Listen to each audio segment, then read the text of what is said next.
भगवान की बैठी हैं, सबके नेत्र बंद हैं, बाल कृष्ण प्रभु की बाल लीला का दर्शन कर रहे हैं, श्रवण कर रहे हैं। ठाकुर जी ने तुरंत रोका दोनों को, बोले रुको, कथा चल रही है और कथा में भी ब्रजलीला चल रही है। हम लोगों ने कहीं अंदर प्रवेश किया तो विक्षेप हो जाएगा, कथा में भाव में विक्षेप हो जाएगा। ठाकुर जी पीछे ही खड़े हो गए, दूर ही खड़े हो गए और वही खड़े खड़े सुनने लगे अपनी लीला। लीला सुनते सुनते सुनते सुनते ठाकुर जी को भी भाव आ गया, सुभद्रा जी को भी भाव आ गया, श्री बलराम जी को भी भाव आ गया और भाव की चरम स्थिति पार होने लगी। प्रेम की 10वीं अवस्था पार हो गई और ब्रजवासियों की याद में बलराम जी और सुभद्रा जी, बलराम जी और ठाकुर जी दोनों की भुजाएं खड़ी हो गई। मानो कथा सुनते सुनते ऐसा लग रहा हो कि सामने नंद बाबा खड़े हैं, यशोदा मैया खड़ी हैं, सब ब्रजवासी खड़े, अरे कोई इनको दूर मत रखो, हमारे पास ले आओ, हमारे हृदय से लगा दो। दोनों भुजाएं खड़ी हो गई। तभी प्रेम की अवस्था ऐसी पार हुई कि तीनों प्रेम विकलित हो गए। ठाकुर जी का मुख प्रेम विकलित हो गया, हाथ विकलित हो गए, चरण विकलित हो गए।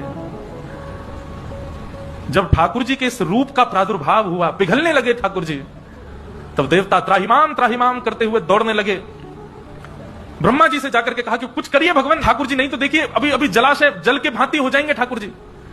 तब ब्रह्मा जी ने कहा जब कथा में विक्षेप भगवान नहीं डाल रहे तो हम डालेंगे तो ठाकुर जी हमको शाप दे देंगे। कथा में विक्षेप डाल नहीं सकते तो क्या करें? बोले कोई कथा का रसिक जन ही जाकर के इसको संभाल सकता है। तब श्री नारद जी को भेजा गया।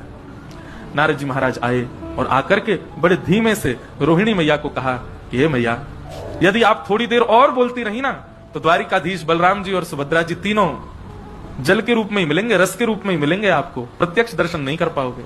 रोहिणी मैया ने सामने देखा, तीनों पिघल गए हैं, मुख पिघल गया, हाथ पिघल गए, पैर पिघल गए, वहीं कथा को रोक दिया।